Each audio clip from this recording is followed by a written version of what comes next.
दिमाग खराब है का? तोहार दिमाग खराब है का? हमार दिमाग खराब है। हमार दिमाग अब दिमाग में खराब करा। एक काम खा ले भैया।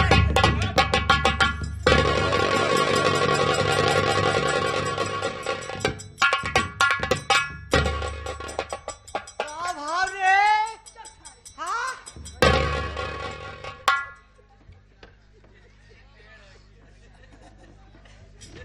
सेठ, हाँ अरे नौकर ले आए लोखर चुप रहा। हाँ जोन पटकान पटके अरे क्रियाठ मोरेगा कैसे कैसे बा?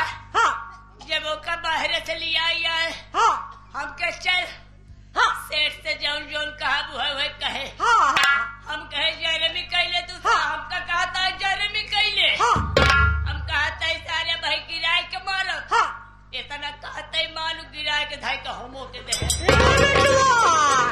तोरा ही गलती करे तो का कहा चाहिए कि चल के सेठ जी के लग से लगे राम राम कहले रे।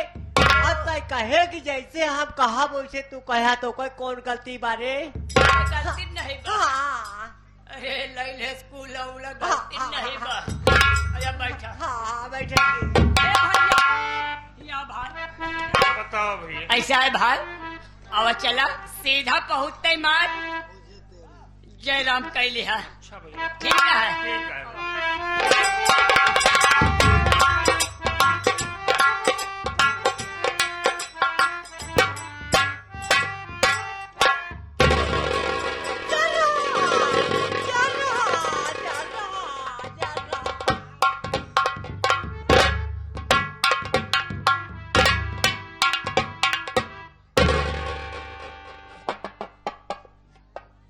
अरे उतिया ये दौलती बा वोट के बारे। अरे बहुत मौज के है। हम के तोसी करावे से मतलब है कि मोट पत्थर देखे छे। काम धंधा मोट के है जल्दी जल्दी कर मोट पत्थर देखा था।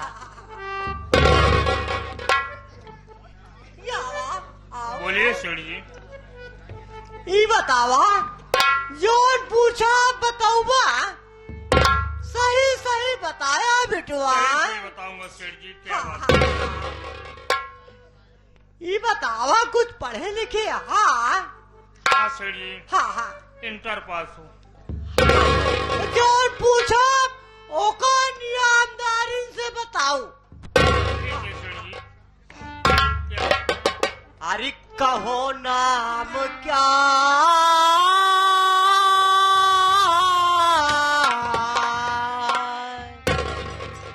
अरे कहो नाम क्या है मुसाफिर तुम्हारा।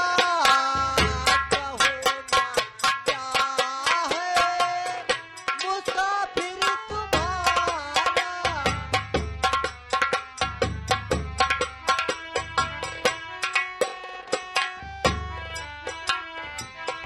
कहो नाम क्या है मुसाफिर तुम्हारा कहो नाम।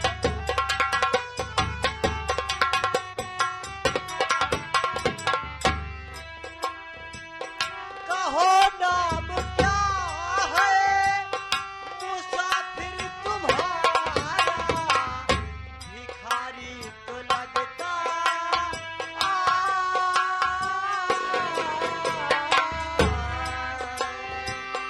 भिखारी तो लागेगा हुआ कजराना हुआ।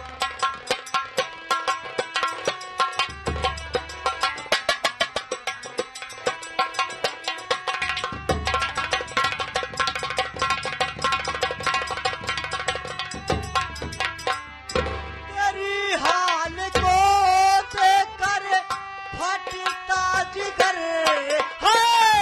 तेरी हाल को देखकर फटता जिगर है।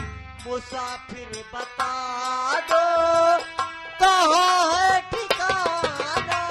मुसाफिर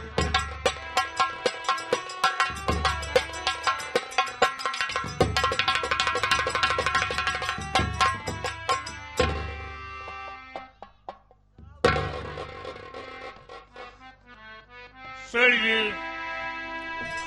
मेरा नाम और पता जानना चाहते हैं कि मेरा नाम क्या है और रहने वाला का कहूँ? सुनो सेठ जी, मैं बतला रहा हूँ।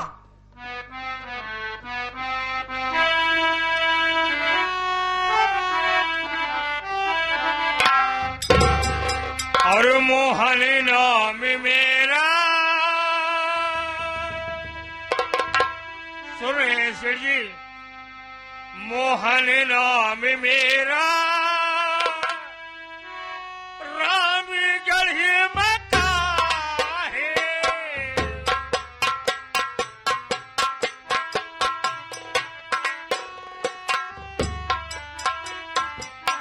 मोहन नाम मेरा, रामगढ़ मका है।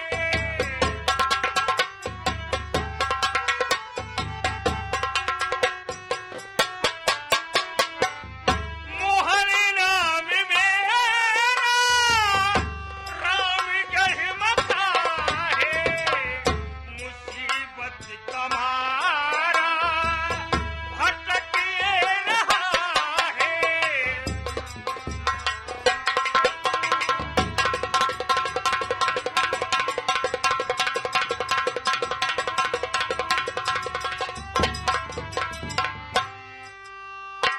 नौकरी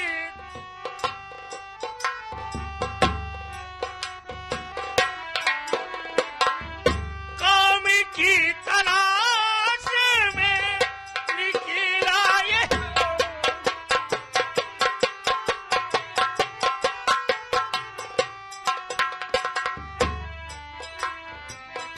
काम की तलाश में भटकता मुसाफिर।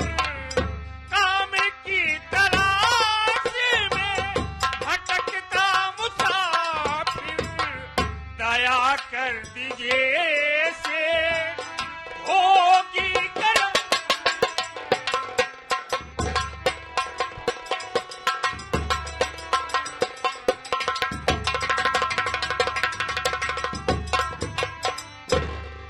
ये मेरा नाम मोहन है, हाँ रामगढ़ गांव का रहने वाला हूँ। बहुत परेशान हूँ सेठ जी, हाँ हाँ हाँ काम की तलाश में निकला हूँ। दर बदर भटक रहा हूँ, कोई सहारा देने वाला नहीं है। हाँ यदि हो सके तो मुझे कोई नौकरी दे दीजिए सेठ जी। देखा बिटवा, तो का नौकरी हमरे किया मिल गए। देखो बिटवा, ईमानदारी से रहूं। ईमानदारी से काम करूंगा सेठ जी। बिटवा, कभी आप शिकवा शिकायत नहीं पाएंगे मुझसे। हम हैदराबाद जा मिलती आएगा और यहाँ से मेला जा प्रयागराज वहाँ कलाबाज करेंगे रे मुतिया। मेला घूम को इससे चला जाए। चला जाएंगी। हाँ हैदराबाद, हाँ वो मिलती आए बने। आप जाए। हाँ बेटवा, अब जाए अब काम। हम हाँ, एक एक कर लिया कि देख रेख अब पूरा कारखाना हम दिखा देता है। आओ बेटवा, बोलिए ये सुनिए। बताओ सामान का नाम तो कैसे जानबे? सब तो बताए दे। धीरे धीरे मैं सबको जानकारी कर लूंगा सेठ जी। हाँ। रहते रहते मुझे सबको जानकारी हो जाएगी। मुतिया आता है बताए दे। हम बताए दे। हाँ। चल सही कपड़ा लगता है इनका सही से पहनाई दे, बताए दे, दाल भात सान दे, खाए ले। अरे हाउदा मार कोई हो गई बा। अरे थाली में अरे लूला लगना नहीं ना भैया, हाँ बेटवा, लूला लगना नहीं ना कि हाँ दाल भात शाम दे हम खाई ले।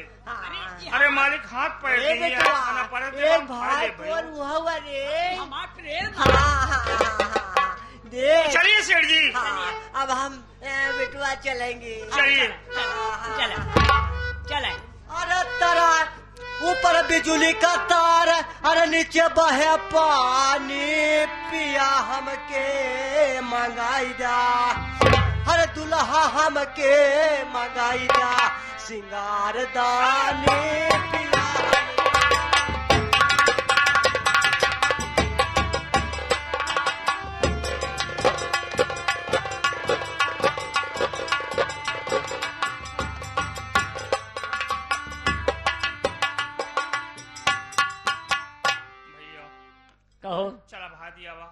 चलो भाई पहले कपड़ा उपड़ा तोहार सही ढंग से नहाए वहाए ला, कपड़ा उपड़ा दूसर दे दे पहन हो भैया जा। तुहार एहसान कबो न भूलब, तुहार बड़कई रखा हम।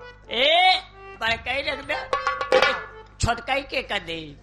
नहीं भैया तुहार एहसान कबो क्या न यार? भूलब भैया। तोहार नौकरी लगाई दी ऐसे अंडे बंड बोल नहीं गया। भाई गलत नहीं बोलते। अब चल भैया देरी न कर, समय का भाव बा भैया। हाँ चलो भैया। हाँ इतना समय नहीं ले।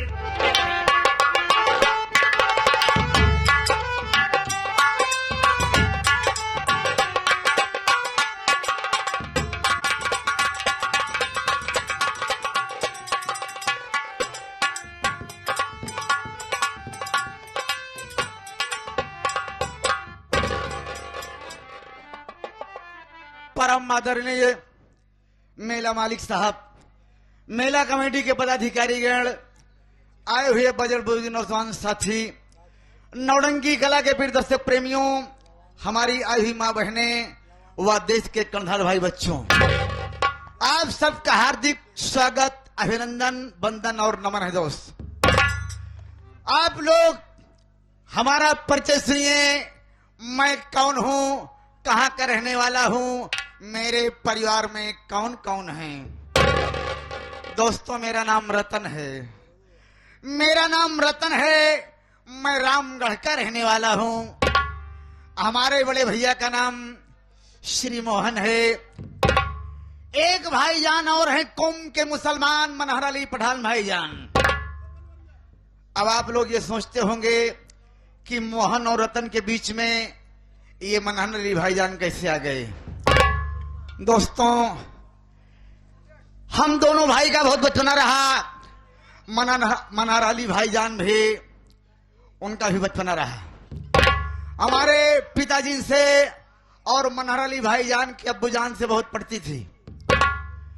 मनहर अली भाईजान की अम्मी जान तो बहुत पहले उनका इंतकाल हो गया था, लेकिन जब मनहर अली भाईजान के अब्बूजान को यह एहसास हुआ कि मैं दुनिया में नहीं रहूंगा, उनके अब्बूजान ने सोचा कि दोस्त मैं दुनिया में नहीं रहूंगा, तो आप मनहर अली भाईजान को लेकर के हमारे पिताजी के पास आए और मनहर अली भाईजान का हाथ हमारे पिताजी के हाथ में दिया। कहने लगे भाईजान अब मेरा वक्त समाप्त हो गया है, खत्म हो चुका है। मैं अपने बच्चे की जिम्मेदारी तुम्हें दे रहा हूं। जैसे अपने दोनों बच्चों की परवरिश करना, पालन पोषण करना, वैसे एक औलाद मेरा भी है, इसे भी अपनी औलाद समझना। इतना कह करके मनहर अली भाईजान के अब्बूजान अल्लाह को प्यारे हो गए। अल्लाह को प्यारे हो गए। उनका कब्र दफन करने के बाद पिताजी क्या हुआ भैया?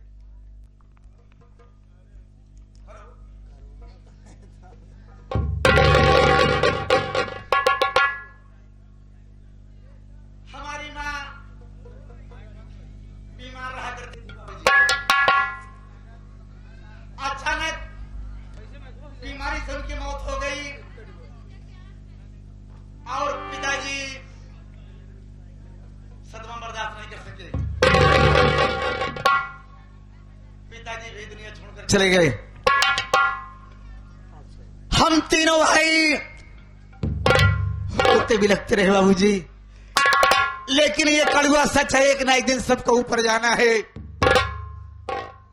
बड़े भैया हमारे अपनी पढ़ाई लिखाई छोड़ दिए बाबूजी मेरे लिए।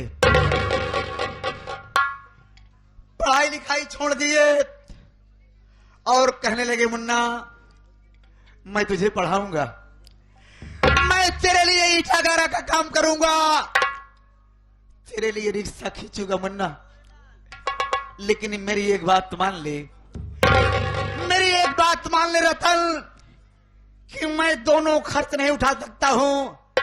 चल मैं तुझे मामा के यहां छोड़ देता हूं, पढ़ाई वहीं करना, खर्च मैं देता रहूंगा। बड़े भैया मुझे लिवा करना निहाल में पहुंच गए और वहीं पर हमारा एडमिशन करवा दिया। मैं वहीं पढ़ाई करने लगा और बड़े भैया वापस चले आए घर। पैसे की जरूरत मुझे पड़ती है, मैं बड़े भैया के पास लेटर भेजता हूं, किसी को फोन करवा देता हूँ, मुझे खर्चा जाता है। मैं अपनी पढ़ाई समाप्त करके अपने निहाल से घर चल रहा हूँ। ननिहाल से अपने मैं घर चल रहा हूँ। घर ननिहाल से चलने के पहले मैंने फोन किया था गोरेलाल भाई के पास कि स्टेशन पर आ जाना, लेकिन गोरेलाल नामालूम कहाँ है। मैं इधर उधर देख रहा हूँ, कोई पता नहीं है। ऐसा हो सकता है कहीं बैठा हो।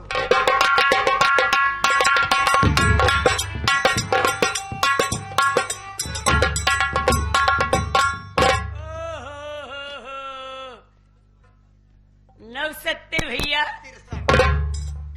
कौन बोली 4-5 दिन बांधे आया। तो 4-5 थोड़े में बोला ना। सुना तुमने? हाँ सुनाता है। जवाब तुम्हें मिला कि नहीं मिला? नवसत्ते 63। 63 हाँ। 51। अरे यार जैसे लोग अरे 9-7 63 न हो तो का 65 होए। पंकज भाई बैठा, हम जब मतलब बेसहूर से बतला था काई नहीं हम तो भैया, हमका पढ़ाई लिखाए हैं, पैसा खर्चा के आए, हमका 9-7 नहीं आई तो का मतलब आए। अरे यार जो रिश्तेदार हरिया जाते कहा थी आई है कहबई कर थी कि रिश्तेदार आई जाती है, कहबई कर जो तू कहा था 9-7। क्या कहा? गोरेलाल बोलना चाहते हो लेकिन बोल नहीं पाते हो। 9-7 नहीं बल्कि नमस्ते कहा जाता है। नमस्ते नहीं नहीं जय राम। हाँ, जय राम यानी कि नमस्ते भी नहीं आ रहा है। जयराम और भैया एकदम बढ़िया है। बढ़िया बात। गोरेलाल ज्यादा वक्त नहीं है, ज्यादा टाइम नहीं बा, हम नहीं। ज्यादा वक्त नहीं है। हाँ, चलो बैग उठाओ और चला जाए। चला। बड़े भैया से मिलना है। हाँ, काफी दिन के बाद मिल रहा हूँ। हाँ, हाँ, लेकिन ऐसे कैसे? कैसे चलेगा? अरे तय कुछ दावत चले जौने अच्छी बात है।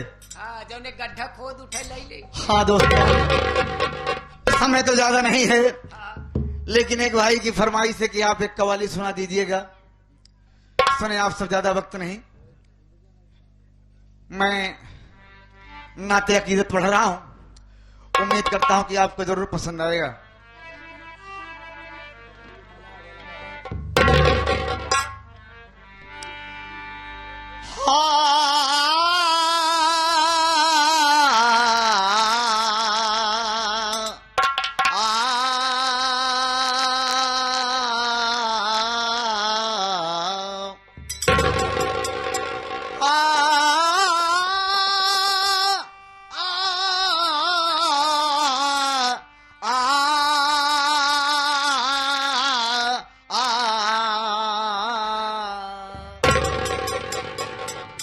दिल को सुकून, आंखों को ऐसी करार दे, ऐसी जिंदगी मेरे परवरदिगार दे। अच्छा हूँ या बुरा हूँ, मैं बंदा हूँ तेरा, इस दिल में अपनी सारी मोहब्बतें उतार दे। निगाहें शर्म से अस्कबार दे देना, तेरे करम के हैं उम्मीदवार दे देना।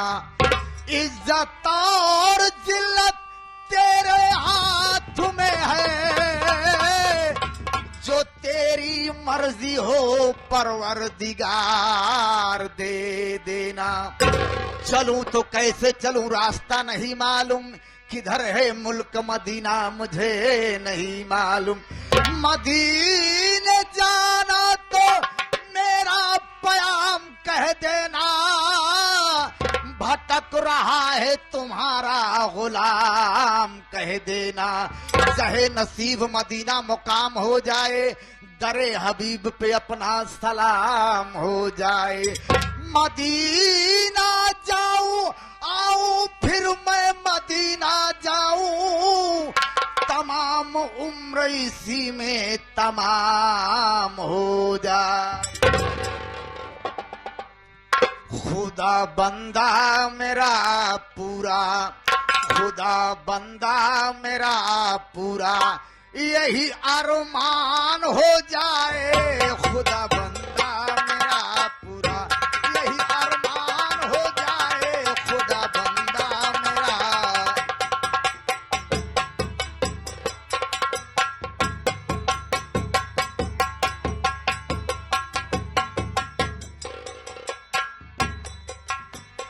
खुदा बंदा मेरा पूरा, खुदा बंदा मेरा पूरा, यही अरमान हो जाए, खुदा बंदा मेरा पूरा।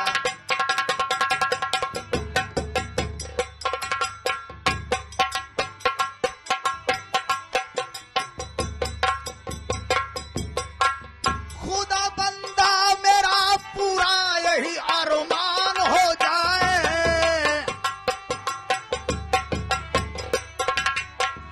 खुदा बंदा मेरा पूरा, यही अरमान हो जाए। मोहम्मद मुस्तफा पे जिंदगी, मोहम्मद मुस्तफा पे जिंदगी कुर्बान हो जाए, मोहम्मद मुस्तफा।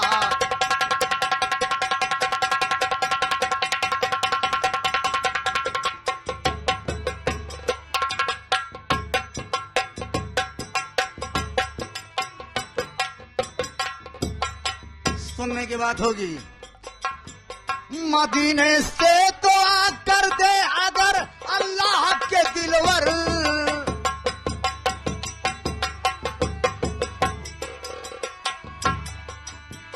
मदीने से दुआ कर दे